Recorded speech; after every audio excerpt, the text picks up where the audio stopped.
Hello, everyone. Thank you guys all. Thank you so much for being here. I just want to tell you a little bit about the organization that's hosting this event. We are Seattle Atheists. We're a local nonprofit dedicated to providing a place of landing for atheist agnostics in the greater Seattle area. We host a lot of different events and a lot of guest speakers. Our next event is going to be dealing with the issue of circumcision, specifically circumcision at the intersection of religion, medicine, and human rights, and that'll be April 28th. We also have a lot of events in terms of street fairs, and you can join us in the Pride Parade and Solstice Parade. One of the other things that we're coming up with, we're actually working with Monica Harrington. You may have heard of her with her work dealing with Catholic hospitals taking over secular hospitals here in Western Washington. It's becoming an increasing problem. In some areas, there are no options for people other than Catholic hospitals, and that dramatically affects their health care and the choices that they can make. And that's not just end of life. That's not just fertility issues. It can range from all manner of things when bishops get to decide for you, basically get in between you and your doctor. Our plan is to host her at Town Hall here in Seattle. So check us out on our website, seattleatheist.org. You can also find us on meetup.com, and you'll see that event coming up shortly. I also wanted to let you guys know about a new organization that just popped up in the area. It's actually an international organization that just happens to be founded here in Seattle, and it's called Gay Without God. You can check them out at gaywithoutgod.com. You can also find them on Twitter and Facebook, and they're providing also another safe place specifically for the gaytheists among our community. Or as Dominic Holden would put it, the ones who are undecided would be the fagnostics. So please check them out at gaywithoutgod.com, and they have it's a forum, so you can go there and interact and talk with people about your own life experiences. But they also have a lot of different blog posts. It's already very well populated with really great posts about. I don't have a list of them with me, unfortunately, but one of them is coming out in the age of technology, things like that for modern issues, specifically for LGBTQ youth. And I think with that, you guys don't need to hear me talk anymore. So I'm going to introduce our speaker, Dr. P.Z. Myers.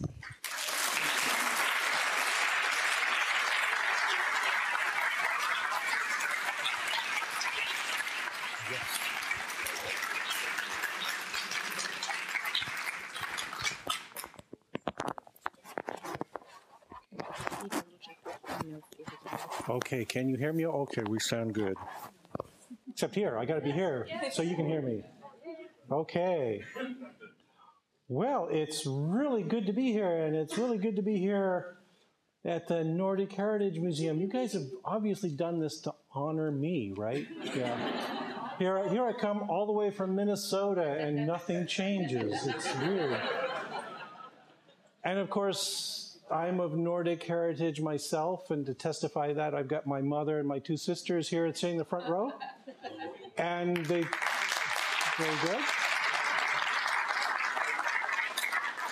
And they've promised to add to the atmosphere by occasionally saying oofta at something I say. So we'll all fit right in. It's going to be great. Although I got to say one thing is, listening to that introduction, one of the things I'm talking about today is how we've got to diversify this movement beyond the stereotypes of what atheists do. And it sounds like Seattle Atheist is already doing that. So, yeah, we can just stop here. We're done. Yeah. It's already taken care of. Yeah, you guys know what you're doing. I'm wasting my time telling you this stuff that you all know it already.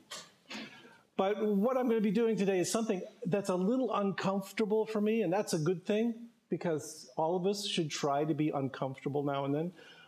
Usually, I get up in front of these audiences and tell them how wonderful science is, and it is, okay, I think we all accept that. Or I tell them how atheism is founded on a truthful understanding of how the universe works, which is also true. But today I'm going to send a different message. I'm going to be telling you that science is not enough. I feel like a traitor already, but again, I think you'll get the message as we go through this. If we're going to expand our base and we're going to draw in more people to recognize the virtues of living in a secular world, we need to appeal to more than just that geek and nerd subset of the population. We need to have a wider base. And that seems to be a peculiar thing to say now, because right now atheism is booming. It's growing at a really rapid pace.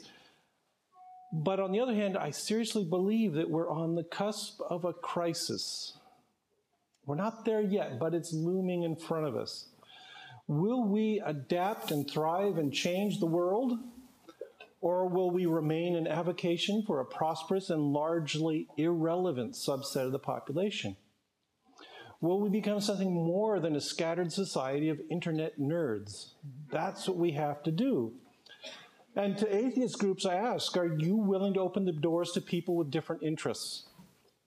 It's the only way you'll grow and achieve that political and social clout that we need in order to advance our agenda. Okay, so if I could have the next slide. Here's the formula for the standard atheist meeting, standard organization.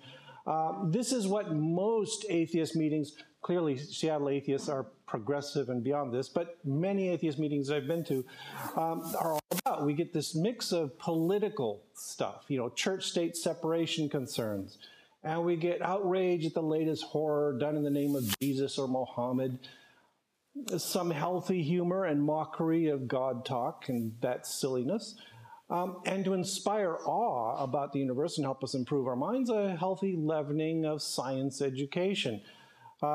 In particular, with the rise of the new atheism and prominent leaders like Richard Dawkins, Sam Harris, and Daniel Dennett, science has become the major positive pillar of atheism.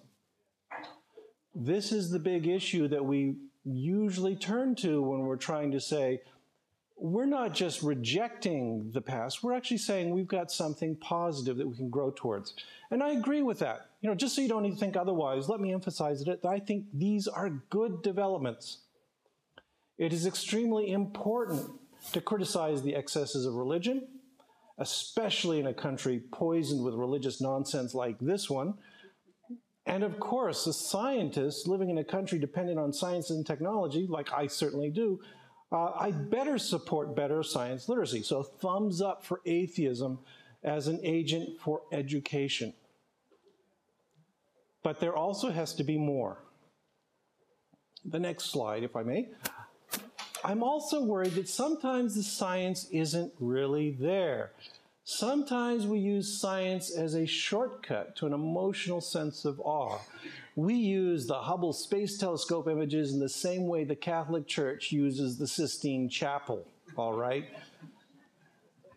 I mean, it's beautiful stuff, and there's deep science behind it, but all too often we just, oh, look, aren't you going to be awed by this? Isn't this amazing? This is beautiful stuff. And it's all coming out of science. But honestly, I really could skip through yet another HST slideshow where the audience just goes ooh and awe over these kinds of images. That's not the substance of science. Now again, I'm not saying that this is a bad thing, and I'm not rejecting astronomy. Carl Sagan could be mighty persuasive, as we all know. I've met a great many atheists who were inspired by Cosmos. Sagan was the man. He was the guy who set many of us on the path to thinking about science and atheism. And it's a beautiful path. It leads to an appreciation of the natural world, and I'm all for that.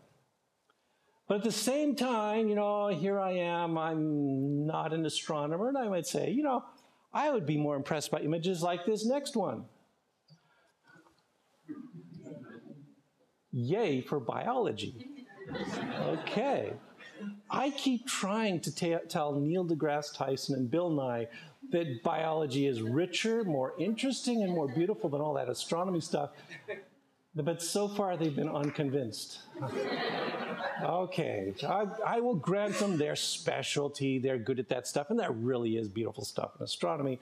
But, I got to mention, in addition to Carl Sagan, Jacques Cousteau was pretty influential to many of us. He drew in fascinated audiences as well as Sagan did. And even without leaving that foundation of science, I think we can all agree, more diversity in science is good. We should be hearing more about biology as well as astronomy. We should be hearing about chemistry and physics and all these great wonders that we're learning about all over the place. They're all part of this grand scheme that we have of advancing knowledge of the real world. But there's another problem that I run into all the time. In a broad public audience like this one, science is a limited draw. Now, maybe you know my name, you know my work, and you're all here because you're cool with science and you think it's wonderful. But let's be honest with ourselves, it's not attractive to everyone. And for another thing, science is really hard. Yeah, I can show you pretty pictures, right? I can dazzle you with this kind of stuff. I can dazzle you with Hubble Space Telescope images. But when you get right down to it, what's going on in the head of scientists for reals is a little different than just, oh, isn't this pretty? If we could have the next slide. This is the kind of science, I think about. Ooh, ouch, I know. You're looking at this saying, what the heck is that spaghetti stuff up there? What this is a map of the transcriptional network governing the angiogenic switch in human pancreatic cancer. Yeah? You're not going, ooh, ah, what's the matter with you people? I know, it's tough stuff. This is hard stuff to think about. What this is just a diagram of the collection of genes and their interactions in the membrane and the cytoplasm and the nucleus that are responsible for causing cancers to draw in a blood supply. So in growing tumors will activate this network and signals will go out and capillary networks will form and blood will arrive at the tumor and it will grow and grow and grow. So it's important stuff, right? All I have to do is mention the word cancer and everyone says, oh, well, that's relevant, that's important, I should learn about that. But what you find when you talk to scientists is it's really, really hard stuff. This is non-trivial. If I really wanted to, I could lecture at you for an hour about Foss and June, and most of you would get up and leave and say, but what's the background to this? I'm not a biologist. It's really hard stuff. And this is not to slight you in the slightest, okay, right? You're smart people, you know what you're doing. But when you get right down to science, lots of times what it is the nitty-gritty of mathematics and chemistry and biochemistry and biology, and it's not so exciting to talk about. It might appeal to an audience of specialists from the university, but that's about it. And what we've got to do if we're going to broaden the appeal of atheism is give talks that people can embrace and enjoy and learn from. We're not going to grow by narrowing the audience to just a few specialists at the U. We've got to have more. Limiting the audience is not a winning strategy. What we need to do is we need to balance our conversations. Science informs, but don't let it overwhelm. Atheists should be appreciative of science of all sorts, but we can't apply the litmus test, of requiring an advanced degree in science to be a contributor. That would rule out a whole bunch of important and interesting people. But let me remind you of that stock formula for atheism. We'll go to the next slide. Science is important for us, right? Okay, I agree. Science is really important. We have to include it. And I'm not advocating the abandonment of science as a key ingredient in relevant atheism. But I have been troubled by a recent development. These efforts to expand science to encompass everything. Rather than modifying the recipe, let's just make science cover all that stuff that's out there. So for example, if you just hit that space bar one more time, there are some popular books that are floating around out there that try to make this argument that science is sufficient to explain morality, for instance. That if we care about what's right and wrong, we should be thinking about taking a scientific approach to everything. Now, I don't want to criticize the specific content of these books, okay? I'm not trying to say that Sam Harris or Michael Shermer are doing things wrong. They make an interesting intellectual contribution, and they're worth reading, and most importantly, they're worth arguing over. I would love to argue more about this approach, and in fact, that's a little bit of what I'm going to be doing today. I'm simply saying that their scope is inappropriate. Science cannot determine human values. Human values can include science. I think that's an appropriate thing to say, is that we should make science an important aspect of being human. But science is not enough. I'm going to give you some examples here. So if we go to the next slide, let me point out one obvious counterexample, and that's the Tuskegee syphilis study. Who's heard of the Tuskegee syphilis? Yeah, everyone's heard of this one. It was a long-running scientific study from 1932 to 1972. Think about that. 40 years of this study was going on. It was a study of the long-term effects of infection with syphilis. And stepping back from it and looking at it in a very dispassionate and inhuman sort of way, I can sort of see it as a good exercise. I can see how the scientists were thinking. We do this all the time. We work with model systems of animals, for instance, and sometimes we'll actually give them some horrible disease and just watch them for a long period of time and ask what happens. We're essentially testing organisms to destruction. And that's what was going on in this study.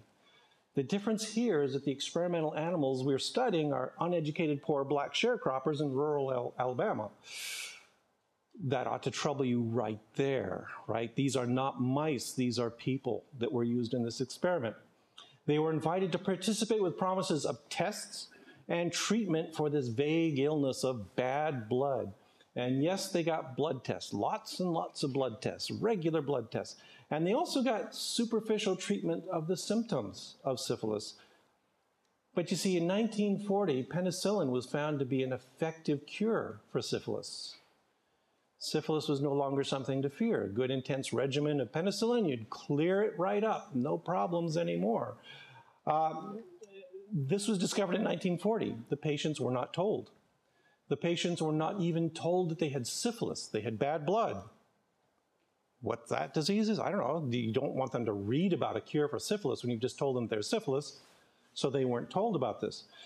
They weren't told about the specific disease. They were kept ignorant about it, and they were kept ignorant about the cure because that would cure their disease, and that would have ended the study right there. And again, from that purely inhuman, dispassionate, scientific attitude, looking at it like a Vulcan or something, I could say, well, that's how you learn about syphilis. Let's not pay any attention to the human element of this. We just want to learn about syphilis, and it will serve the greater good by understanding the disease and allowing us to treat it more effectively. So what happened? Think about this in the next slide. For 32 years then, after the discovery of the cure via penicillin, these men were coming in and having the progression of their disease studied instead of having the disease treated. For 32 years, they needlessly suffered an increasing severity of the disease, and syphilis is a terrible disease. It leads to debilitating decrepitude. They're basically falling apart. It leads eventually to dementia and then death. When this study was over, most of the patients had died of syphilis. For 32 years, they were kept in the dark, and they were busily infecting their wives with the disease. And their wives were also kept ignorant and not treated. For 32 years, they had children born with congenital syphilis. There was no prophylactic measures taken with the pregnant women to treat them for syphilis. They were just allowed to give birth to children who were born blind and diseased with this horrible, horrible symptom. So tell me again that science can determine human values. Just that phrase ought to fill you with rage, because no, it doesn't. Science isn't the answer to finding human values. Okay, the next slide. You know, this Tuskegee study wasn't alone. Here's some other examples. In Tuskegee, it was a sin of omission rather than commission. These were people who came in with the disease, and then they were just kept in the dark about what the disease was and how to treat it. But they weren't given the disease. In Guatemala in 1946 to 1988, there was a group of American doctors, at least one of whom was associated with the Tuskegee study, who deliberately infected prisoners, soldiers, and mental patients with syphilis. and then followed the course of their disease. That's a step beyond, okay? That's not just neglecting treatment, that's actively giving them the disease. In the 1950s, people were very excited about a new discovery. We had discovered how to isolate and keep alive cancer cells. In particular, there was a population of cells called HeLa, which is a whole nother issue because these were taken from a woman, Henrietta Lacks, who died of cervical cancer. They were cultured and maintained, and they're still in use in laboratories all over the place. And this was done without Henrietta Lacks' knowledge or permission, or the knowledge or permission of the families involved. But okay, they've got this great new thing. They can grow cells in a dish, and they can keep them alive for years and years, and they can study them. This opens up new avenues of study. And what do they think of doing? Well, let's stick them in people and see what happens. So in the 1950s, live cancer cells were injected into prisoners at the Ohio State Penitentiary. Prisoners were not told exactly what was going to be happening. They were told, we're studying treatments, we're studying cancer diseases. We want to give you this injection. We'll give you some money that you can use to buy cigarettes. And they lined up. This is a photograph of some of these prisoners, and then they were neatly injected with cancer cells. How many of you would volunteer for this experiment? I mean, some of you may have participated in research at the university, for instance. They're always recruiting students to do this. How many of you would say, yes, I would willingly be injected with live, living, healthy, cancerous cells? That's a difficult thing to do. And even worse, this study was so incompetently run that we don't know what the consequences were. For a number of years, they were injecting these prisoners with it, and then the study sort of fell apart. The principal investigators neglected it. We don't know what happened to any of these prisoners. Whether they went on to live normal lives, whether they came down with cancer, it was a wasted study at the expense of human dignity. Similarly, in 1963, live cancer cells were injected into old and bedridden patients at the Jewish Chronic Disease Hospital in New York. Now, you might be saying, prisoners, who cares about prisoners? They're bad guys, they deserve this. What these were old Jewish grandmothers and grandfathers who were so sick they couldn't get out of bed, they couldn't protest. Many of them were in stages of senility, they couldn't even recognize what was going on with them, and they were doing the same study, injecting them with cancer. Whoa. Now, the scientists doing this study, their only defense was afterwards, they said, well, we thought that nothing would happen, that their immune systems would fight it off. So why the hell were you injecting with cancer in the first place, okay? If you didn't think anything was going to happen, why were you doing this? But they went ahead and did this. So, you know, now we're not looking at prisoners, we're looking at elderly people. Similarly, in 1963, 1966, the Willowbrook State School for Children with Mental Retardation, kids were intentionally infected with various strains of hepatitis and then given an experimental treatment with antibodies to see if it would help cure them. Wait a minute here. Okay, this was an experimental treatment. They didn't know if it was going to work, but they needed people with the disease that they could manipulate, that were accessible, that were institutionalized so they could have them and monitor them constantly. So they picked on retarded children. I'm feeling a little bit embarrassed for science. How about you? This is not a good thing to do. And you might say, oh, this was 50 years ago, this was 60 years ago, who cares? We've gotten better. In 1996, Pfizer tested an experimental drug called Trovan on children with meningitis in Nigeria.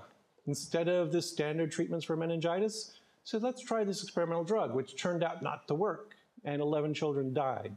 Pfizer was recently slapped with a little bit of a fine for this particular operation. But it's still going on, this kind of thing, where pharmaceutical companies are taking advantage of people in order to do these sorts of experiments.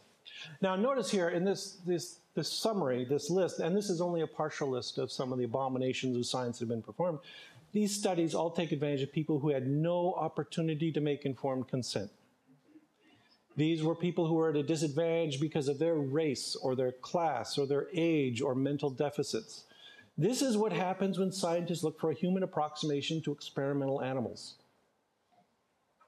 So let's think about that. Experimental animals. What about experimental animals? We can look up examples there too. So this pretty picture here is from some chimpanzee experiments that were done in 1932. It was a series of experiments. They're actually kind of nice. They won't offend you horribly. They're kind of cute experiments where what they basically did is they took chimpanzees that were raised like human babies, and they took human babies, and they made films of them and recorded their responses to various behaviors. They were doing a comparative study of human and chimpanzee behavior. If you ever look this up and find it, you will be sort of charmed at how human-like chimpanzees can be. That these young chimpanzees exhibit a range of behaviors very similar to what human babies also do. But look over there on the right. Until recently, these were the kinds of experiments that we could perform on chimpanzees. I should mention that in a sign of progress, NIH just recently cut funding to the majority of biomedical studies under their control, the ones they have actual access to the financing of. Any of those studies that involve chimpanzees. Not all of them, but most of them have now been shut down because of ethical concerns.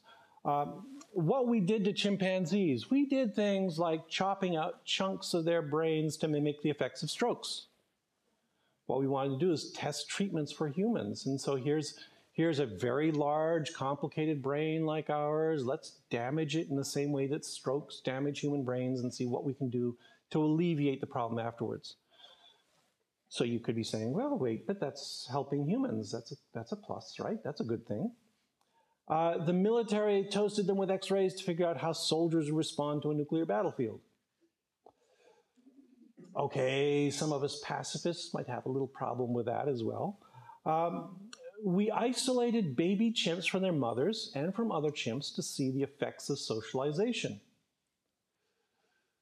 I just told you that when you watch baby chimps, they're awfully lot like baby humans.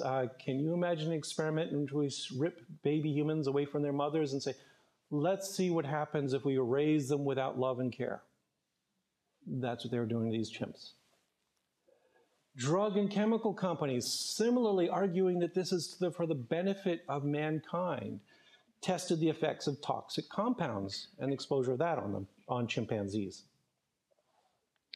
Now, I have a colleague in Canada, and don't ask me his name. I will not tell you what it is because he gets in enough trouble for this, who built a device that delivered controlled hammer blows to the heads of rhesus monkeys. Push a button, bam, it would hit him with a controlled amount of force. And he had a little dial where he could adjust the amount of force. And you say, that sounds like some kind of horrible medieval torture device. But what he was trying to do is figure out how to save lives in car accidents.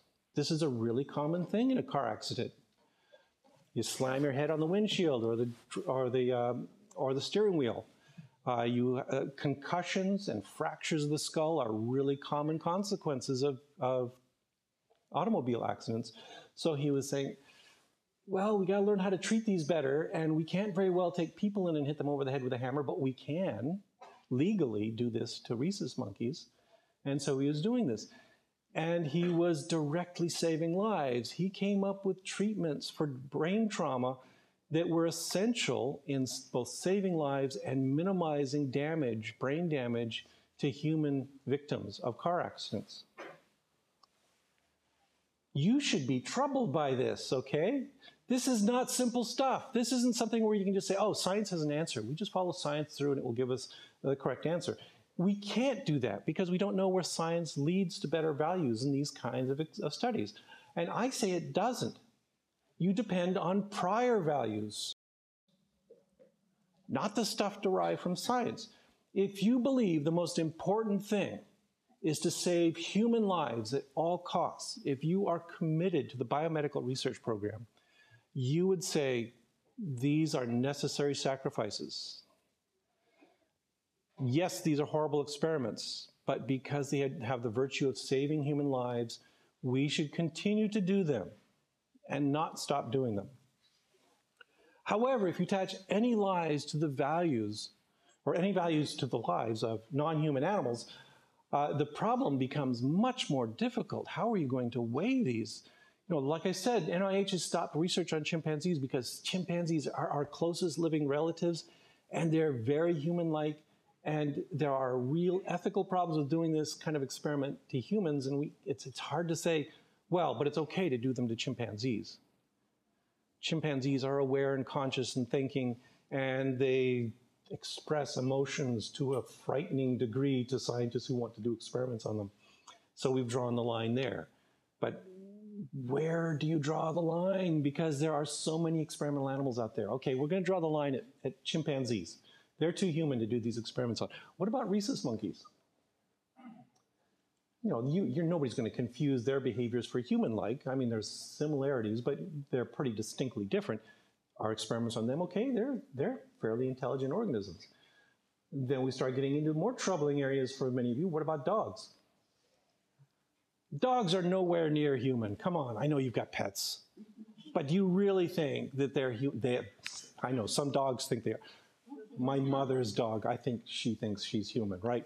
So can we do experiments on them? What if experiments on mutts that would normally die, that would be killed in a dog pound, will save a human life? I hope you're thinking about these things. These are really deep ethical problems. These are concerns that we should do that. You have to balance the lives of members of other species against lives of your species, and you should think responsibly and seriously about it. You can't just simply say, science gives me an answer, science justifies these experiments, because it doesn't. Now, I support responsible research on animals. I think it's an overall benefit to the world that we do that. But the difficult word in that sentence is responsible. Determining the answer to that, where you draw that line, where you say, no, we don't do experiments on this species, but we do experiments on this species, that requires ethical considerations that cannot be determined by only the goals of science. It also requires input from ethicists. It requires input from humanists. It requires sociologists and economists. It requires philosophers who've been thinking for years and years and years about exactly this problem. It's not a simple problem, and we need a very wide stretch of different views in order to come at a reasonable, responsible answer. Now, I assure you, I am not opposed to science. It's my living, okay? I think science is a wonderful thing. There are many topics in which we need to expand our scientific research. But again, we always have to consider those extra scientific issues as well.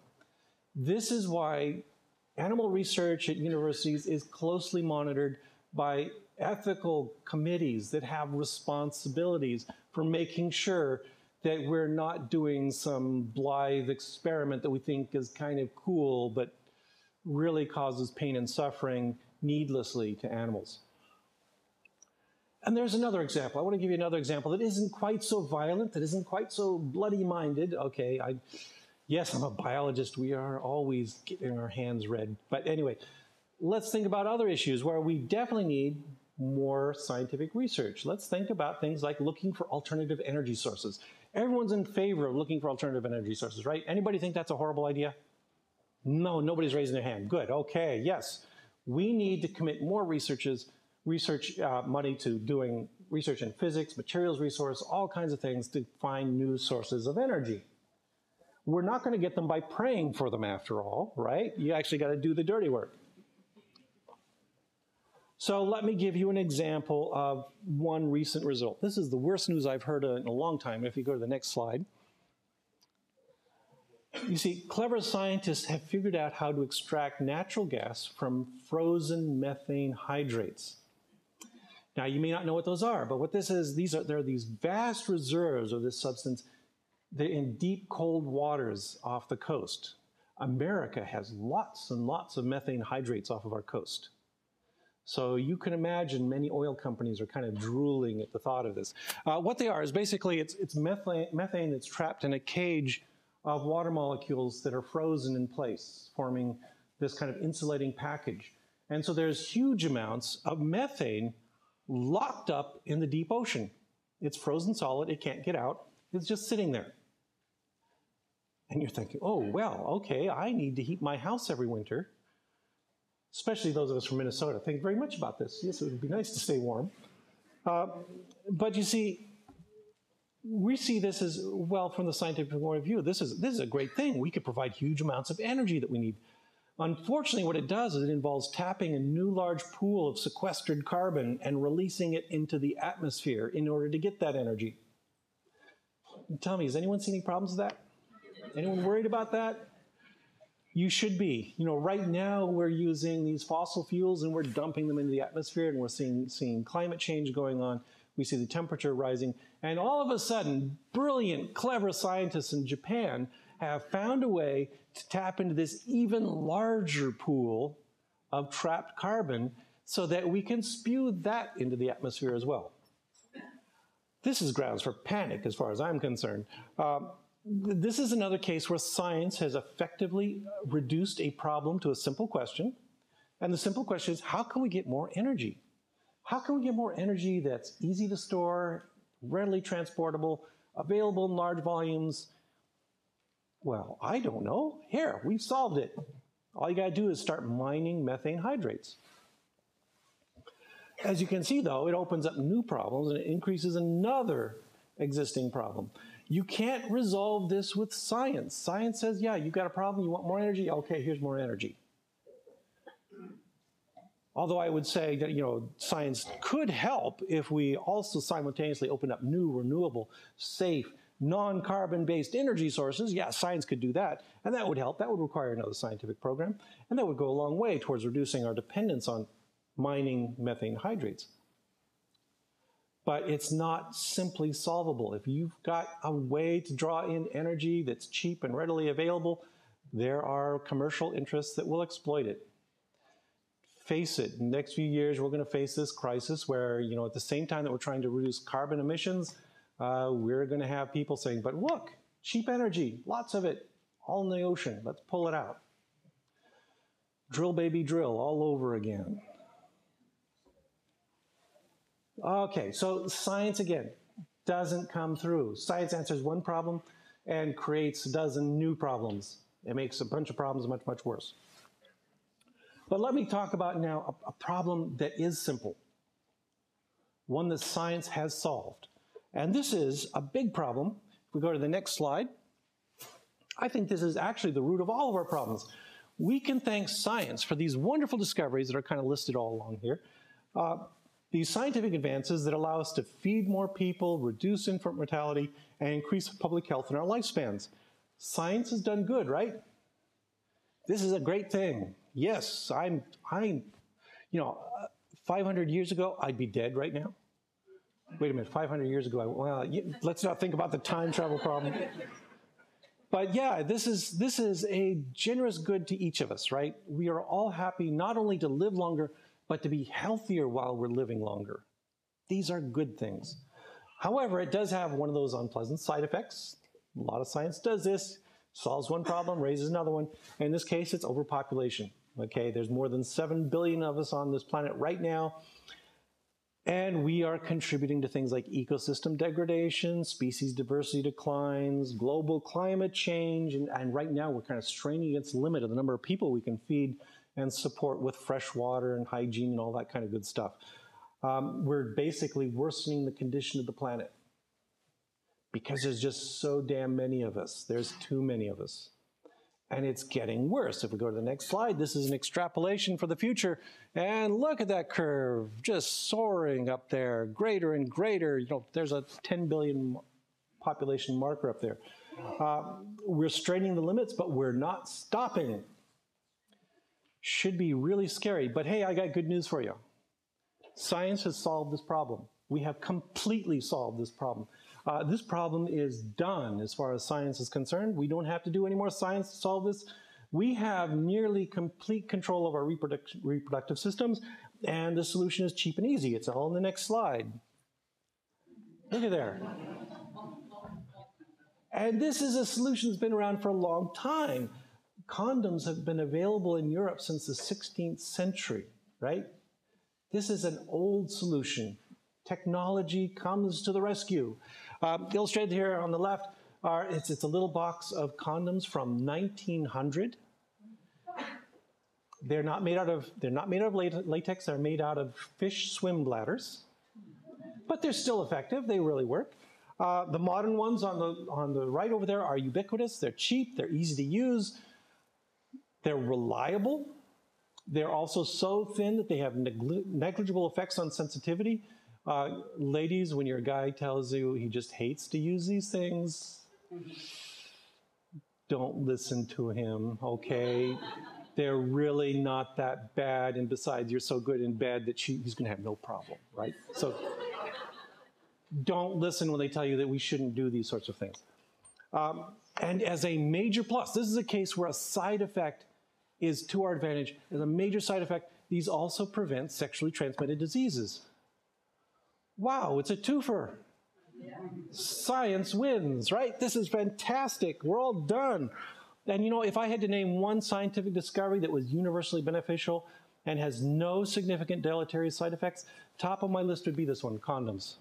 Second, aspirin. Really good things. They work. We should be taking advantage of these. And we're done. The problem is solved. Overpopulation is obviously cured, right? Sure, there are things we can still do. You know, scientists are working on refining these things. You know, it would be really nice to have a male contraceptive, a pill that a man could take and be sterilized temporarily. That would be great. We'd like to have more effective methods for hormonal control in women. Sure, that we could tweak this. But fundamentally, in a technological sense, problem's over. Next slide. Wait. These are projections for the future that says we're going to keep on growing. We're not stopping. How does that work? I thought we'd solve this. Well, there's another problem. Science has solved it. Science has fixed it all. But there's a lot more to this situation than just the scientific issue, isn't there?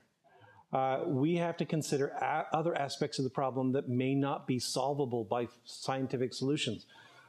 In developing countries, for instance, having more children is an economic solution.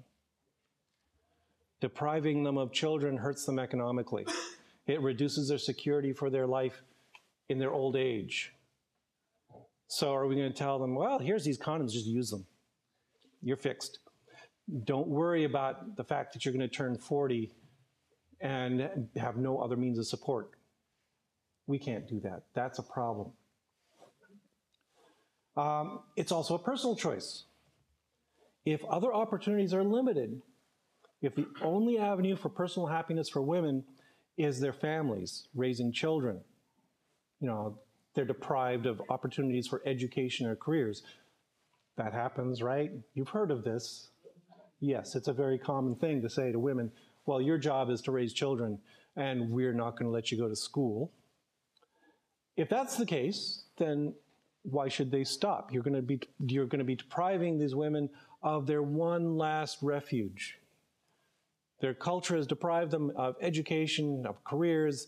All they've got left to do with their lives is raise children. And yes, you can be very happy raising children. And now we're telling them, well, no, you don't get to do that either. They're going to say, no, screw you. I like kids. And that's another matter, is that many women have children out of choice because they love children. They want children. Now, of course, what you also find is that when you do things like tell women, we will give you educational opportunities, we will make available to you careers, we will give you equal opportunities, then they will voluntarily say, well, yes, I will curtail my reproduction because I would like to open a business, I would like to learn biology, whatever. So that's a situation there. But again, this isn't a case where the science solves the problem, that what we have to do is pursue other things. Another problem that many of these cultures will have is, blatant atheist talk here, religion. Religion is a major problem. We haven't eradicated it yet. Come on, we need a few more years. We'll get rid of it. But as long as religion is an important force, you know, many religions say, have lots of children. This is the way they grow. And lest I be accused of picking only on religion, think about nationalism, patriotism, think about ethnic issues that many groups will say, those other people are outbreeding us. you need to have children. So there are non-scientific issues that have to be addressed. Science is not enough. Yet I would say that at the same time, this is an awesome opportunity for rational, skeptical, secular thinking people. We won't solve it by just waving the flag of science and throwing condoms at people. Sounds like a great party, but no, it's not going to solve the problem. But one thing we see over and over again is that if you give women those opportunities to control their reproduction, by giving them opportunities for education and careers, and by eroding religious authority, they will act as intelligent, autonomous agents who will have fewer children. Economic prosperity leads to a decline in that frightening curve. Education, freedom, opportunities, reason, hey, those are atheist values. That's what we're all about, right? They're more than just scientific values. Why aren't we promoting those more? That's what we've got to do, is not just focus on science, talk about all this other cool stuff that we godless people bring to the table. So let me go to the last slide here, and I'll just summarize what I think is really important is that these are the general objectives that we have to engage people with diverse interests. You don't need to be a scientist to do any of these, right?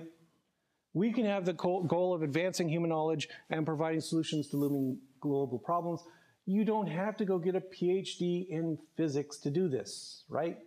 You can support science. You can support better education. It will lead to this. And education is one of those things that atheists tend to favor. We're anti-ignorance, remember, so this is a good thing to promote. I think the second one is an important one that's underappreciated and should be touted loud and clear by all of us, that one of the goals of atheism is to promote a commonwealth of humanity. We're all about equality here, right? Men and women alike, different races alike, different nationalities. This is something that transcends the borders that our country, that our world has artificially built around different places and different peoples. So we should be pushing that. This is not an American ideal. This is a world ideal. Yeah, okay, another nod to atheism. Yes, we want to eradicate religion and other dogmas. We want to get rid of these obstacles to advancement. Because too often they're holding us back. They're telling us you got to stick with this dogma, this archaic belief, or you can't progress. We got to stop that. And the last one is kind of important. You got to have a ball while doing it, right? You aren't all glum-faced, serious people here to solve an engineering problem, right? We are a community that what we like to do is get together and have a grand time and talk about things, because that's the kind of people we are. We're argumentative. We love to talk. We love to talk to each other. We love to debate. But we also like to do things together. Do more of that. What we have to realize that things like atheism, skepticism, and humanism are tools. We should treat them as such. Everything is under your purview. Don't let anyone try to tell you that certain subjects are inappropriate or off limits to an atheist organization. We can engage every topic there is from the rational perspective of a secularist and an atheist. You know, things like racism, gay marriage, environmentalism, prison reform. You care about encourage community participation. So if you're concerned about animal research, don't go in and blow up the lab. Seriously, I've been associated with a couple of labs that have experienced this, and not only is it a loss of data, of real information, but often the people who do these things don't know how to take care of lab animals. And in Oregon, for instance, there was one lab that was raided, and they released all the white lab rats to freedom along I-5. The red-tailed hawks were overjoyed, but you know, this is not advancing their cause when you do this sort of thing. So yeah, the way to do this is to recognize that scientists are active participants in your culture, and they can be addressed in the same social environment you're talking about where these are concerns. They're not robots. There may be scientists in this room, right? Any scientists from the U? See, look at there. Don't beat me up, go beat them up. They just raise their hands. Victims, no, okay. I think there was a hand in the corner, man with white shirt to you. This is just commenting on a detail. By the way, thank you very much for a nice Sure. talk and getting us thinking. The Trovan and Pfizer thing, I'm not one to stand up for a drug company. What they did was illegal and unethical. But I was checking on the details, and in fact, 6 of those 11 children did receive the standard therapy, and 5 received Trovan. So right. each was out of 100. So there was not a difference in the yes, right. So that particular detail came across differently. Right. Pfizer was not going in there and killing children. What they were doing is prioritizing scientific objectivity over what should have been a more more profits, and I would say also the science. But if you're an MD, if you're a doctor, you should have different priorities than the calculating, objective, dispassionate Vulcan who's running the experiment. I think right here in science. Would you argue that all of those that you showed that form a pretty damning picture of science, by the way, are they good science, really? Could you argue that they are all kind of bad science? Because the sample, for example, is flawed in every one of them. Yes, yeah. But let's not resort to that argument, okay? Because if we just say, well, we're just going to screen out the bad science. I hate to tell you this, but 99% of the science that's being done would have to be shut down, right? Even the stuff that's not killing animals, that's not torturing people, really, like any endeavor, you know, it's subject to Sturgeon's law. 90% of everything is crap. And yeah, that, you know, and also it creates problems in that how are you going to judge whether the science is worth funding on these kinds of concerns? I mean, my research has all been on zebrafish, little baby zebrafish embryos, and I'm studying how muscles are regulated and twitch under control of the spinal cord. Who's willing to give me $1 million to do this research? You know, that's, okay, we got, good. Get on the board at NIH, I need you there. Yeah, that's the thing, is that all of this science has lines that are drawn all the time. Where we draw them is a cultural concern. It's an issue of discussion among society at large. And yeah, you could say, well, we're just going to cut off the bad science. But then what about really good science that uses human subjects? You know, there's a lot of research at the U that's using undergraduates as experimental subjects. Are you going to say that, shouldn't you? 40%, did you? Informed consent. Informed consent. Okay, yes, informed consent is the key there. But of course, that ignores the problem of coercion by poverty, class, opportunity. You know, there's things that we have to think hard about these things. I used to serve on an animal care and use committee, just as baseline, and I'm sure you're not making the argument that well, let me put it this way. Ultimately, those graduate students that we're testing drugs on, maybe, you can't give informed consent if it's really an experiment. Right.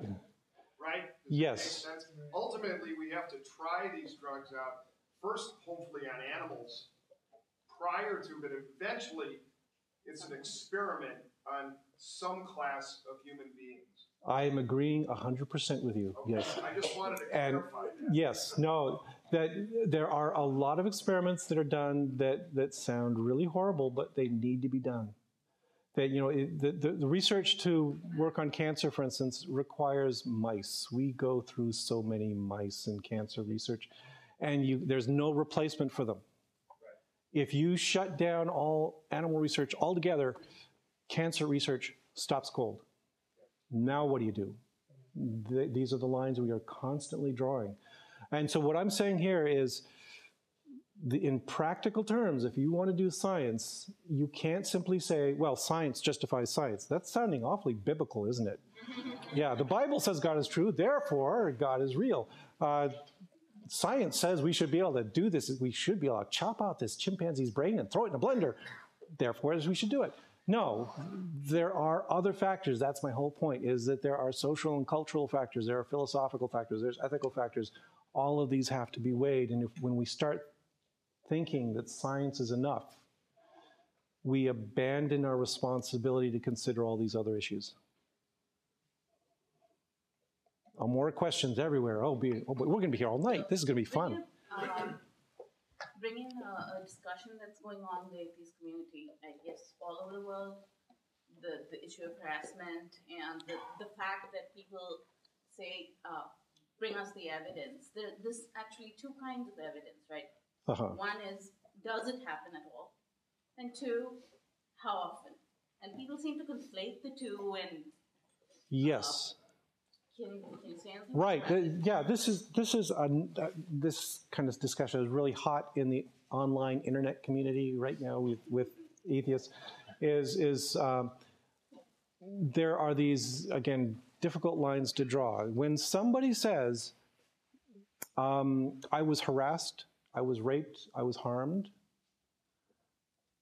where do you say the legitimate evidence lies? And the problem is that many people will deny that personal testimony. They'll say, oh, well, you just feel that way. You weren't really raped. You were just fondled aggressively, right? You've heard that kind of argument before. And yet what they'll say at the same time is that I'm making this conclusion on the basis of the evidence. I'm being a true skeptic, right? That you don't have a photograph to show this. And then you have cases like this Steubenville case where they actually have photographs, and then they find other excuses. Oh, she was really drunk, so she was giving her consent. You know, there are these messy lines that are drawn everywhere, and they're constantly crossed. Where do you draw the line? Where do you say that this is really evidence? I think the first thing you have to do is stop denying the testimony of the people involved. And that happens all too often in these sorts of cases. That what we do is we reinforce the status quo. We're not actually looking at the evidence objectively. We are looking at it through the lens of somebody who wants to make sure that things don't change in society too much right now. And when you do that, what you find yourself doing is suppressing a lot of evidence. What can we do about it? Oh, I don't know. I wish I knew. Because the thing is that both sides in the argument are feeling that they are absolutely right and they're justified. When one side, and it's always the other side from me, I can tell you this, is totally wrong. And how do you deal with this? And I think what we do is we hammer out objective standards for assessing the available evidence so that we can tell people who are trying to argue against the evidence that you're wrong and forget it. But we have to, it echoes the theme of what I've been talking about today, is science and evidence isn't enough. You also have to have cultural, sociological, philosophical, ethical issues brought to bear on the problem as well. Don't just ask the guys in the white coats.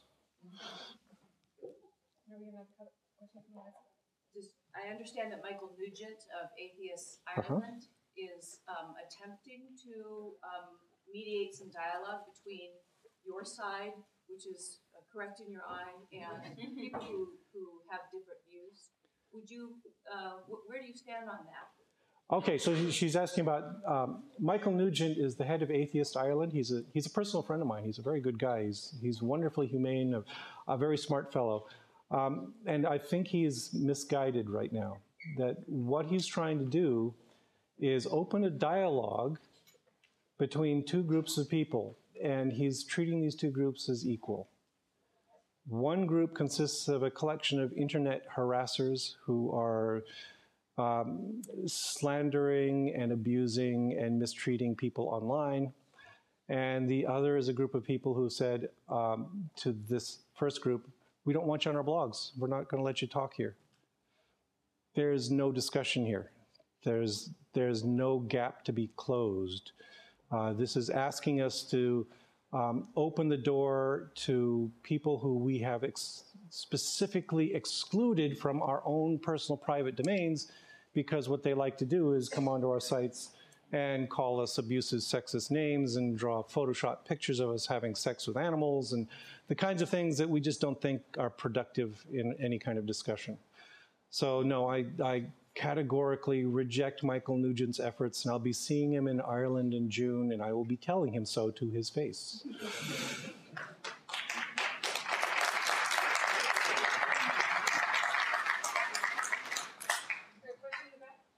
Yeah, I'm curious about, the formula at the start was anti-religion plus science equals atheism, right? Which I'm rejecting, yes. Yeah, you're rejecting, but I'd like to know what you really think the formula is. I mean, because I think science actually has absolutely nothing to do. Oh. Yeah, I mean, science is science. It is what it is. And Uh-huh. the Manhattan Project, the League of Concerned Scientists, and the Doomsday Clock can tell us all that science really isn't an end in its own in terms of its nutrition. Right, which is the point I've actually made here, is that science is not the be-all and end-all of human endeavor. Yeah, and I don't even understand how it's an anti-religion. I don't get how science is anti-religion. And I don't even know what anti-religion means in this context, or what it means. This is my first view. Because to me, a lot of people think that religion is there to explain things. That's its purpose. So my question is, what is the purpose? Isn't that what atheism should be about, is answering questions about purpose? And human purpose, and social purpose, and how it all fits together? Okay, you've asked a really complicated question. Yeah, okay, I will try to answer bits and pieces of it as well as I can. Question, please. Yeah, so, like I said, it's a complicated question. He's questioning that formula I showed you before at the beginning, that anti-religion plus science equals atheism, which is a common formula that, an unspoken formula that you'll find many people echoing in the scientific community. That in particular in things like, Richard Dawkins' books, science is foremost. Have you read the God Delusion, by the way? Yes. Okay, the God Delusion makes the case that when you apply science to the natural world, what you find is a world that doesn't fit the description given by any religious text. That it does not fit the worldview of any religious perspective at all. And therefore, we ought to reject those. And that's the sense in which science is presented as supporting religion, because what it does is it undermines the foundations of all religions out there. Religion does a really poor job of describing the world. And I know then people will turn around and they say, well, but that's not religion's job. The Bible is not a science textbook. It's a metaphor. It's ideas about how humans should relate to one another. And then I would say, in that case, well, metaphor for what? Okay, because it's got all these descriptions of how the world was created. And if you talk to people like the groups that answers in Genesis, you talk to religious fundamentalists, they'll say that that's fundamental, that's essential, that that's the truth of the Bible.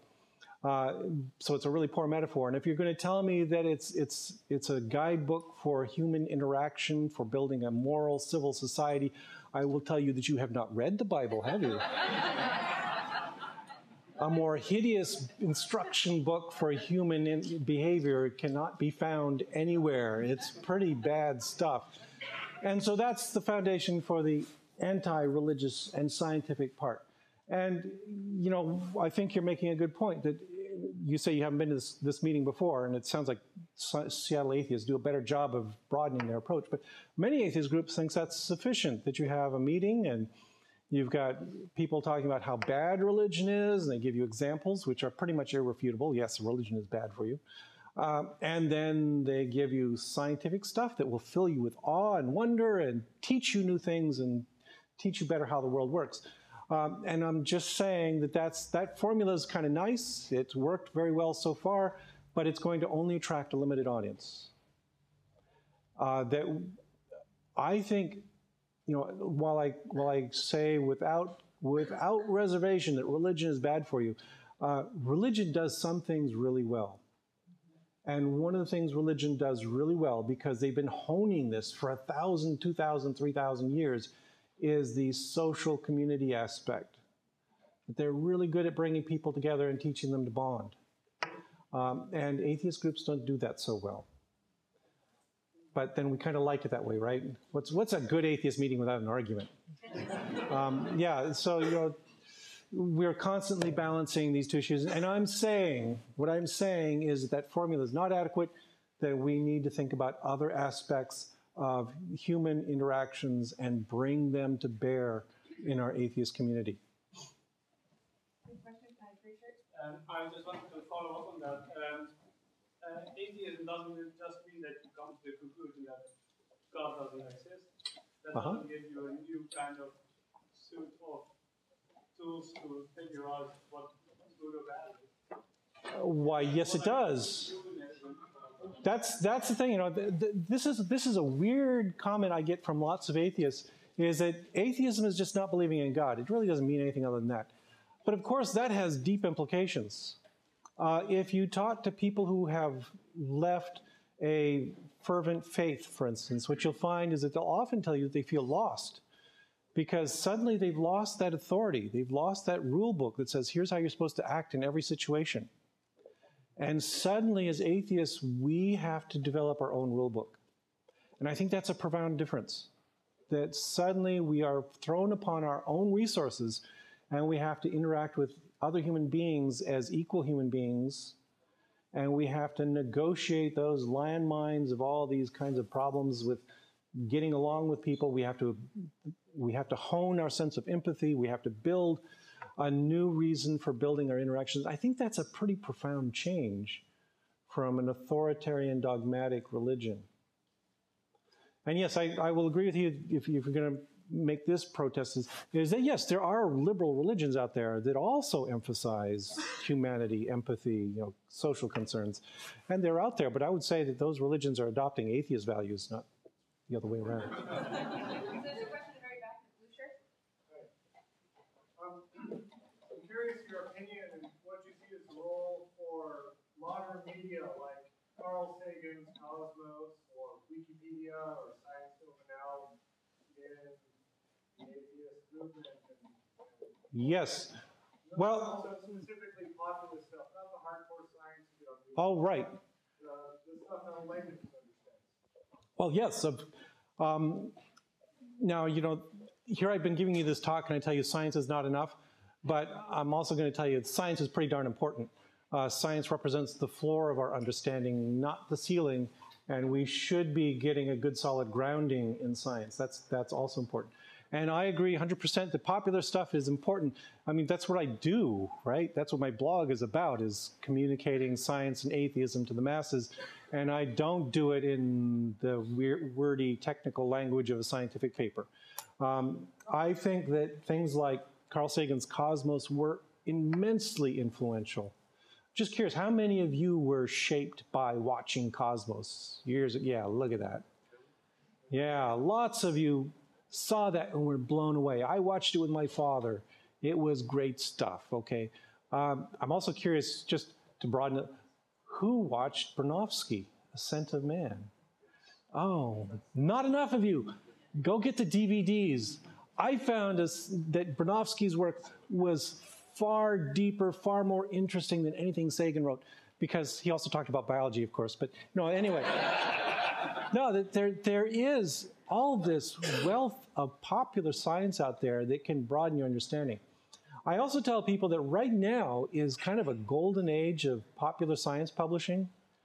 Go to Amazon, go to Barnes & Noble, go online, anything, and look through the range of science, and there is some phenomenal stuff out there.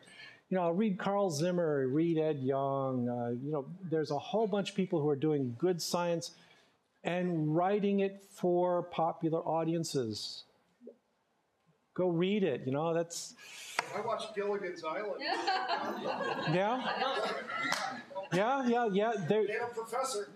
Yes, he was the only guy I know who could make a radio out of a coconut. Yeah.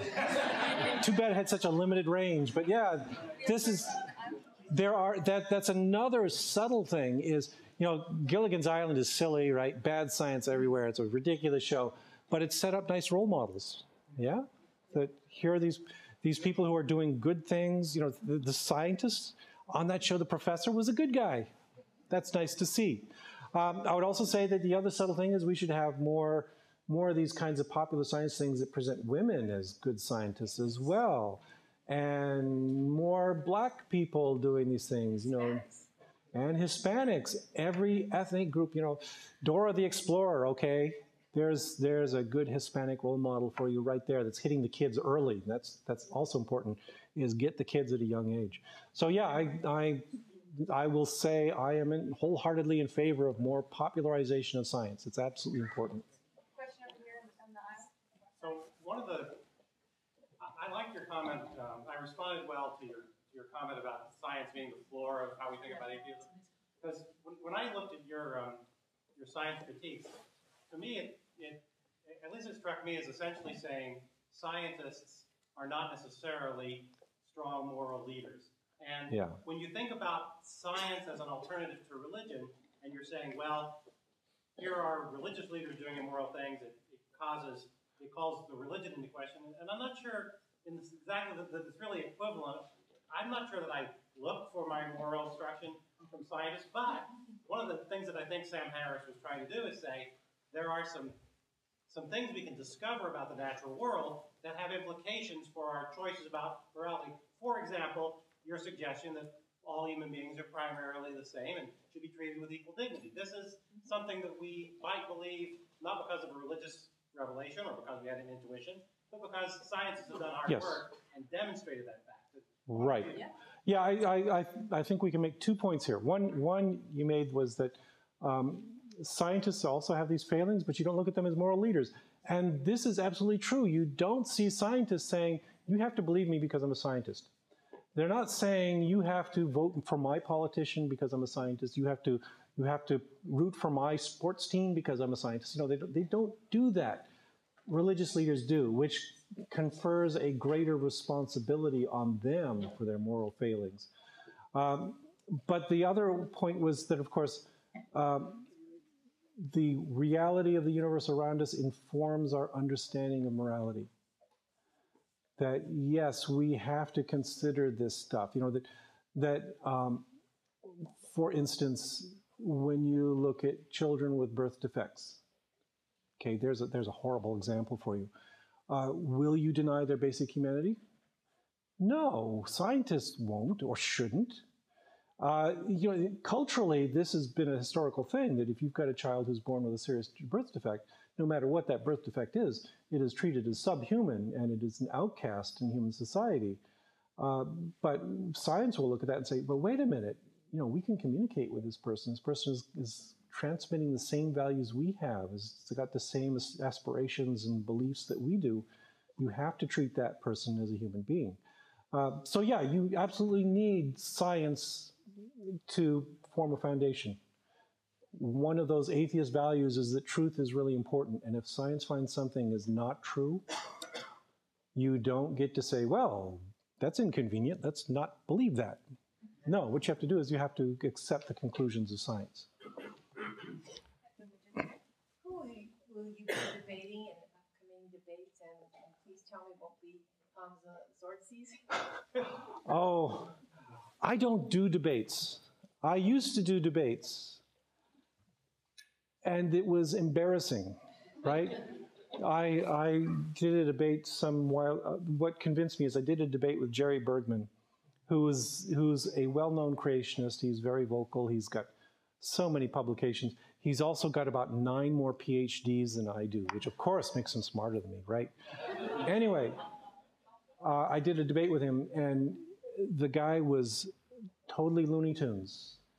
And we were supposed to debate on teaching intelligent design in classroom, and he got up there, and his first thing was a testimonial to his faith and how he was raised, you know, kind of irrelevant stuff. It was an agonizing experience because there was absolutely nothing I could debate this guy on. If somebody is building their argument on the basis of faith, there's no reasonable point on which you can agree. Then you asked about Hamza Tzortzis. Yeah, I was accosted, last time I was in Ireland, actually, I was accosted by a fellow from IERA, this is the Muslim organization in the United Kingdom, who told me a number of weird things about Muhammad, how Muhammad knew these scientific facts that were absolutely true, and only later discovered by science confirming the truth of Islam. You know, this is his premise, and it was hilarious. You can look it up on YouTube. I thought the most fun moment was when they're haranguing me about embryology and saying, "Oh, you don't know anything about embryology. You're not an embryologist." I said, "Yes, I am. I'm a developmental. That's my profession. That's what I do for a living." Yeah, but yeah, they made some rather obscure claims, and Sortsis later wrote a paper in which he claimed that the Quran contained explicit descriptions of embryonic stages, which, when you looked at it, it was like 3 sentences long, and they were total nonsense, right? Yeah, in the Quran, for instance, it says that at one stage, the embryo looks like a chewed piece of gum. Okay, yeah, you could make that naive argument that it looks like a little blobby thing. If you search for that statement on the web, there's a gorgeous page with this beautiful picture where the proponent of Islam actually went out and got some bubble gum and bit into it and shaped it to look like an embryo and took a picture of it. Therefore, Islam is true. Wherefore, oh yeah, right, okay. That's the kind of argument we're dealing with. So yeah, I have been invited several times by Sortsis to fly to London at his expense. He'd put me up in a nice ritzy hotel, and I'd debate him, and I said no.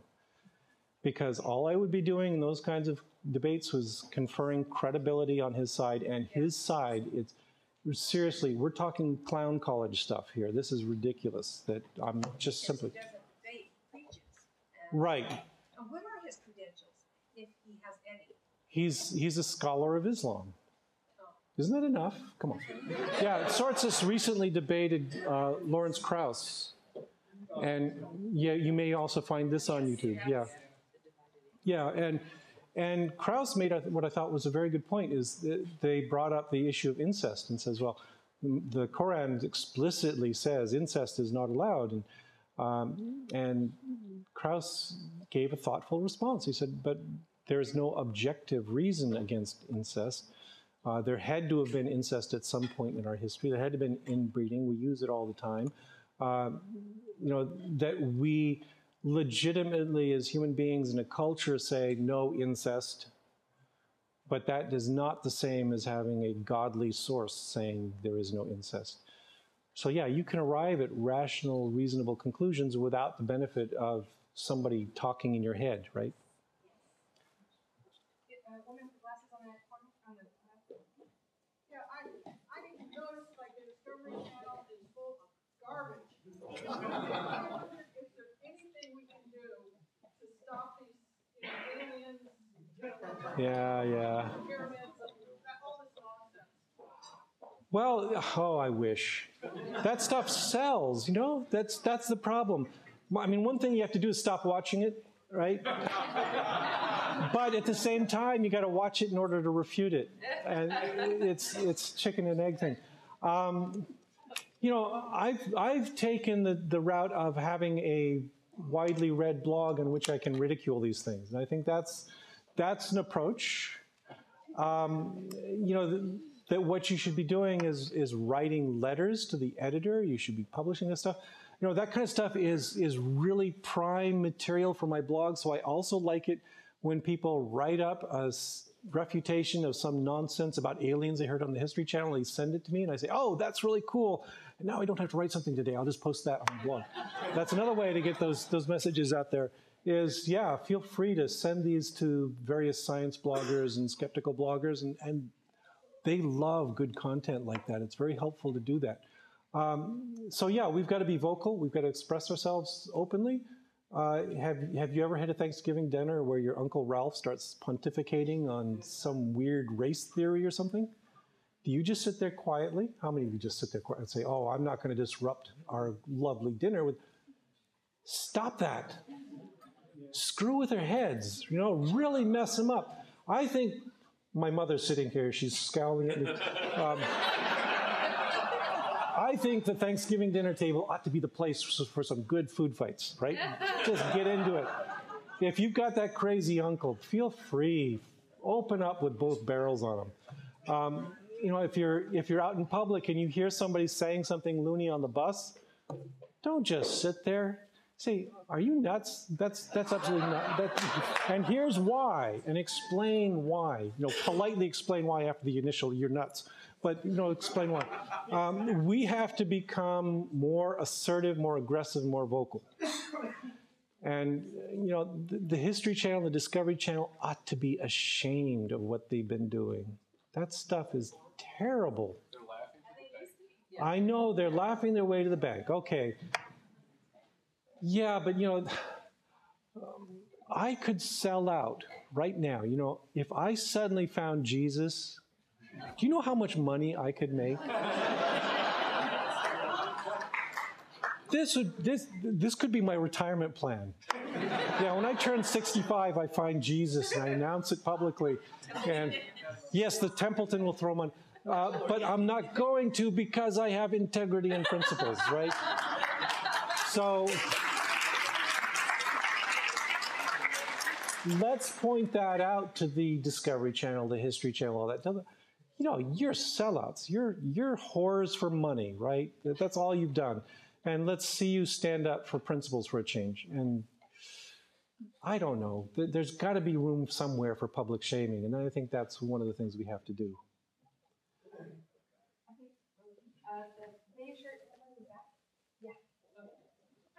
Hi. I really like what you said for two reasons. One, I've been involved in movement atheism for quite a long time, ever since I walked away from fundamentalist Christianity about 10, 15 years ago.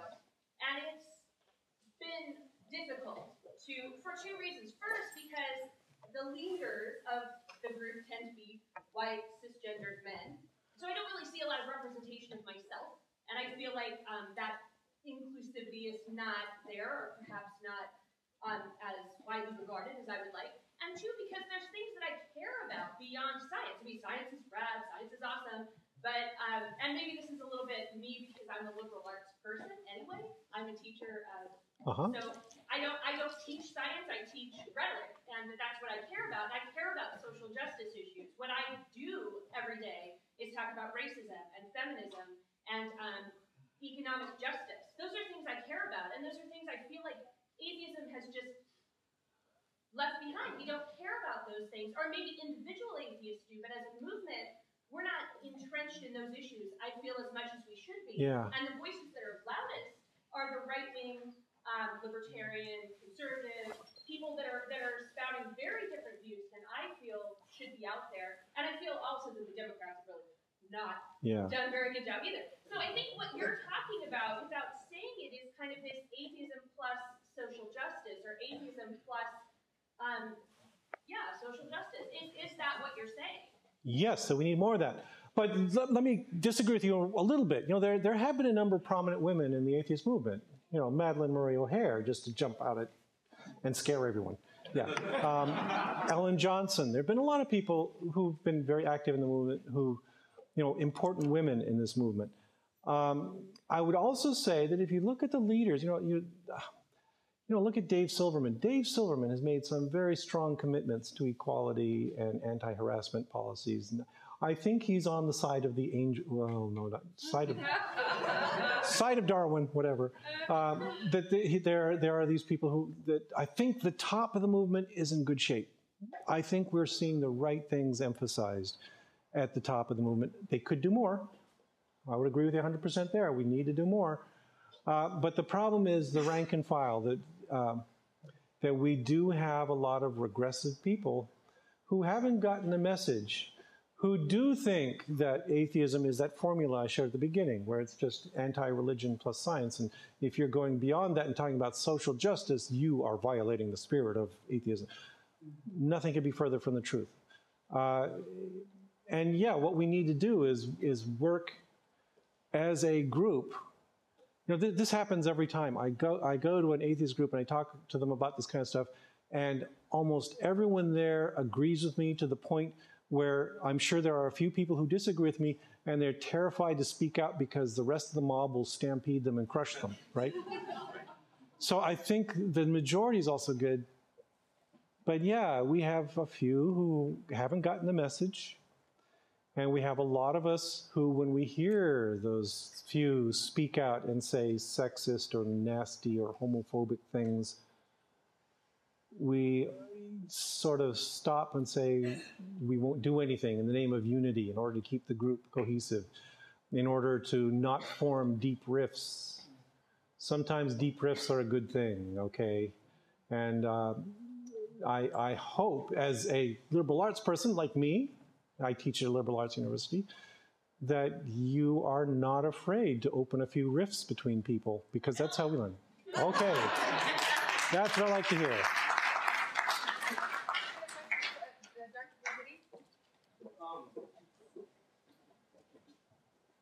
Along those lines, do you think that the whole creating deep rifts thing would lead to establishing a dogma? No, not at all. Well, what do you mean by dogma? Like, you know, if we sit here and say, okay, we're atheists, but we all agree and have the same values, and if you don't have the same values as us, you can't hang out with us. No, we won't be doing that. You know, there are some things that we will be taking dogmatically, but I don't think that's dogma. I mean, if we say things like, well, women are human too, is that going to be regarded as dogma? If we say we should treat women and men equally, is that dogma? I don't think so. But of course, at the same time, what we'll find is that people have different interests, different emphases. You know, if you are a science and engineering person and you just want to talk about science and engineering and you want to do that, whereas this young woman over here wants to talk about philosophy and ethics, that's fine. You know, you're not going to tell her she has to talk about engineering, and she's not going to come to you and say, well, if you don't talk about ethics, you're betraying the movement. No, that's not the nature of the deep rifts. The deep rifts only arise when people try to dictate what others must accept. Can I ask a follow-up question to that? Sure. So if that's the case, I think that there's a kind of an assumption among a lot of the popular atheists that atheism naturally leads to, you know, secular humanism.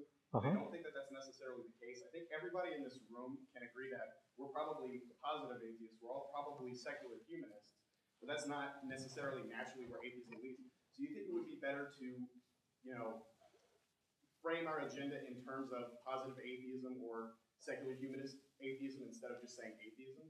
Right. You know, atheism is like science. You know, that science, as I've been making the case, doesn't establish a set of moral values for you. You can't derive morals from science. Similarly, atheism cannot simply define what the appropriate values are. However, what we're dealing with here is not just atheism, we're dealing with movement atheism. We're dealing with a collection of people living in a particular culture at a particular time who are shaped by that culture, who have other values than science and atheism, and are bringing those values to the table. And they're saying, we're building a movement here where we are godless and proud of it, and at the same time, we've got these other values that we wish to promote. If we just say, oh, the only content of atheism is disbelief in God, we're dead, we're done, because that will not grow the movement. That will not inspire people to do great things in the name of this particular movement. And right now I would say that, you know, there are different paths we could take.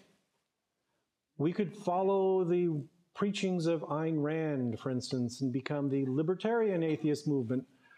And that's legitimate under atheism. There's nothing in atheism that says that's false.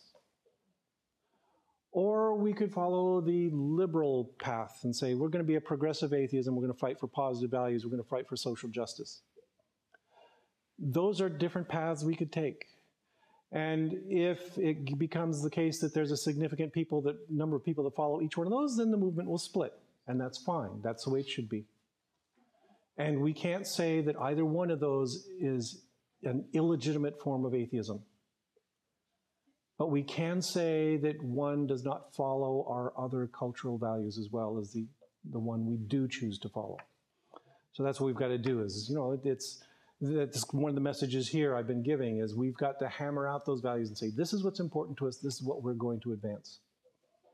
And it's more than just, we like science. Gentleman in the front in the middle. Yeah, I'm just curious on viewpoints. For many years, I just loved say subtle things to see the reaction in people's eyes, and I don't know how it might be perceived with atheists presenting it, but I'd like to restore. I say I can hardly wait for the RFD chip, so I know I have to use my card. What? Greece? And I have a shirt that says, you know, I am God, and you just walk around and wait for somebody else to say it. And it's a subtle way just to get a reaction, and if they want to approach you, do it nicely instead of aggressively. Right. Yes, the atheists do not do Saturday morning door knocking, right? We're not going to go up to people and hand them a tract and say, this is what you have to believe. But yeah, that's a good strategy, is let's use humor, let's use our strengths, let's use technology and science and throw out ideas. And, you know, the ideal for us is not to get other people to accept our dogma. It's to get other people to start thinking. When we do that, we win. So that's what we should aspire to. Gentleman in the gray on the right. So I believe that cognitive psychology and neuroscience are young sciences. And so I think there's still a place for philosophy and cultural dialogue in terms of developing conflicts when it comes to human values. But your presentation seemed to imply that science is somehow inherently unfit to ever help resolve those complex problems. Did I get the right message from that? Not quite. Okay, what I would say is that science can be the deciding factor. You know, that what we value is truth versus falsity, right? So if science says some particular ethical, philosophical conclusion is false, then we shouldn't say, well, the philosophers say this, so we should accept it. No, we should say science has shown that that's wrong, so we're stopped. So science is kind of an absolute arbiter of truth, and that's not a property that's going to go away. We're going to continue to regard it that way. But what I'm saying is that in many cases, especially now, where, as you say, our knowledge of neuroscience is incomplete, but it's getting better and better, that we can't rely on science to say that. You can't plug somebody into an MRI yet and say they're a good person, right? That doesn't work. So we have to use behavior, we have to use psychology, we have to use sociology, you have to use philosophy. And I'm saying that you fill in the gaps in our knowledge with these other well-established disciplines. But we should keep trying. Of course we should keep trying. Yes, science is going to do wonderful things for us. In the field of ethics Now there we get it, you know, again, I have my doubts that I think there will be limits to what you can do. That, for example, my example of chimpanzees and research, do you think there is an absolute criterion we can use to say what animals are justifiable to use in experiments? I would like to talk about it. Oh, we should talk about it, yes, but do we think we'll find that? And I suspect that if we do find some concrete difference, you know, if there turns out to be some major dividing line where species at this point have a particular brain structure and others don't, then we would say, well, okay, we're going to use that brain structure, but that's a value outside of science to say that brain structure is a defining value. That's what makes it hard. You know, in the 19th century, Richard Owen would have said hippocampus minor. Nobody but humans has hippocampus minor, so we can use that as an absolute. But again, that's a subjective criterion to say that particular feature is a defining characteristic, and it also turned out that he was completely wrong. What if we did a study about what humans empathize with, and we found that studying human brain reactions to certain animals, that there was a cutoff point based on our natural empathy? That would be interesting, and I would be lining up for that study, and they'd show me a squid, and I'd say, oh, there, calamari's off the table forevermore, right? Yeah, and I think also that this is the kind of thing where, you know, I would say that if you wired up everybody in this room right now, that what they would do is judge animals on the criterion of their approximation to human babies. You know, look at little puppies and kittens, big eyes, big heads, and furry. Oh yeah, they're so cute and adorable. Is that a legitimate criterion, though? Maybe it's, yeah, it could just be where we can bridge the gap between us because we see a humanness in them. But again, that's a cultural value that we're imposing on them. You know, what if we discover an alien species from Alpha Centauri lands on the planet and they all look like cockroaches, but they have love and art and beauty? We don't empathize with them at all. Does it mean it's okay to experiment on them? So the gentleman in the back, with the black shirt. Yeah. Hi, I just wanted to pick your brain about how, as a movement, we should be engaging with Islam, or should we even be engaging with Islam at this point? What do you mean by engaging with them? I don't know. It's an all-encompassing term. Yeah. Well, because a lot of stuff that goes on in the world is pretty much against what we all stand for. Right. Should we attack that head on, or should we, if you're brave, yes. Whatever your thoughts are. Right. No, it gets back to the earlier question where I mentioned that many people identify with their religion, and attacking the religion is seen as an attack on the individual. That's our challenge. Is because there are Muslim people in this country who are good people, who deserve to be here, who should be respected and admired, while we should be directly confronting the fallacies of their faith, right? And that's always going to be our problem, is we can't just simply say, well, if you're a believer, you're a bad person, we're going to reject you, you don't get to run for office, you don't get to be a participant in our communities. That's the wrong way to go about it. But at the same time, you have to be open to saying, that belief about jihad, that's bad. The fatwa against Salman Rushdie, that's bad. You can't go around killing people because they write. Why? We should be able to say that. Or draw cartoons, yes. That we have to confront that honestly and say, that's simply wrong by our values, and we think our values are important, and you're going to have to respect that one. You can't kill people over this.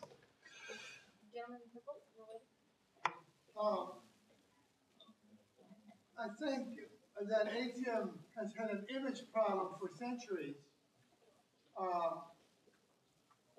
And I'm trying to become a modern atheist, and I'm having a real problem of finding the passion and I think we should try to be passionate in our beliefs. We don't have a 10 commandments of atheism, but we need to, well, I'm speaking for myself, if I could find more passion in atheism without becoming a zealot. It is a balance that's missing, I feel, in atheism, that we have to try to have. There's no charisma. How do we get an atheism that inspires people, that has charisma? Okay, I feel crushed right now, like a marshmallow. But okay. Yeah, no, I know. I agree too that passion is an important component of this movement. That we need people who are vocal and outspoken and are proud of their beliefs and are willing to speak them out loud and say them. Demanding charisma might be kind of hard, especially when you're a nerdy old white dude scientist kind of guy. But at least I speak out for what I believe, and I think that's what we have to do, is all of us speak out for our principles, our beliefs, and not hold back, and then we get better. It's also the kind of thing where a lot of the discrimination against atheists, the way people dislike atheists, is largely driven by ignorance. They don't know any atheists. They don't realize that their neighbor is an atheist, for instance, because their neighbor keeps quiet about it. This is the same thing we've seen with the gay movement, is as more and more gay people came out and people realized, oh, my cousin is gay, my uncle is gay, my best friend is gay, suddenly it became really hard to demonize them. Richard Dawkins has this thing called the Out campaign, which it's geared specifically towards this kind of thing, is just coming out and being open about what you think, and at the same time demonstrating that you're not an evil, horrible, child-raping Catholic priest or whatever. That's a plus for us, is we don't have that particular record. So doing that kind of thing is what we need to do, in addition to passion. And yeah, if you feel like you don't have much charisma, it's okay. You can still come out. Okay, how many more questions do you want to take before we wrap it up? Oh, should we do one more? Okay, there was a woman in the very back in turquoise who was waiting with glasses in the very back. Oh, she doesn't have a question anymore. Okay, next guy right in front, the blue shirt. I'll ask a random question. So I want to get at what's your thought of the end game for all this is. Atheism is a means to an end of a movement. If over the next 50 years the whole movement succeeds brilliantly beyond anyone's wildest dreams, what does that look like? Are there atheist churches, people get together, or ultimately rather like the anti-security where once it's fulfilled its purpose, everyone goes their separate ways and Right. identify that way anymore? Just look to Europe, and you can see what we would have is, religion won't go away. We'll still have churches. And you could imagine atheists saying, well, I'd really like to get married in a church. It's a pretty building. It's got a lot of history. It's got a lot of associations with it. And they'll still do that. And that's just fine. They won't go to church every weekend. And that's okay. What they'll do is they'll find outlets, social outlets with their community that fit with their interests. Some of you like to golf, right? No, nobody. Well, anyway, but if you did, you go out golfing with your buddies. That becomes your secular worship, is by doing things together with your fellow human beings. Or you take up ballroom dancing, or you play World of Warcraft, or whatever.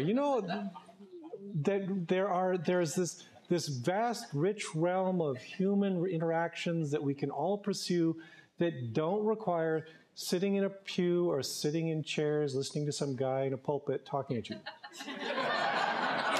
Sorry, I'll stop there.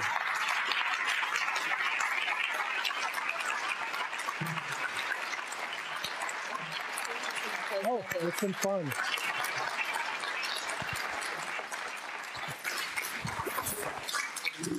So Lindsay mentioned something, and I kind of wanted to touch on it because it's something you can do to make things better. And we actually are coming off of a wonderful victory. Many in our community volunteered for Referendum 74, along with religious people as well, and helped get the equality in Washington. But we don't want to stop there. There are other things, as he mentioned, about lobbying. We need to talk to our representatives, and actually it's perfect because Seattle Atheists has just started a lobbying team. The first thing we want to talk about is talking to our representatives about Catholic church takeovers. But what else do we want to talk about? I'm sorry, I misspoke. Catholic churches taking over secular hospitals.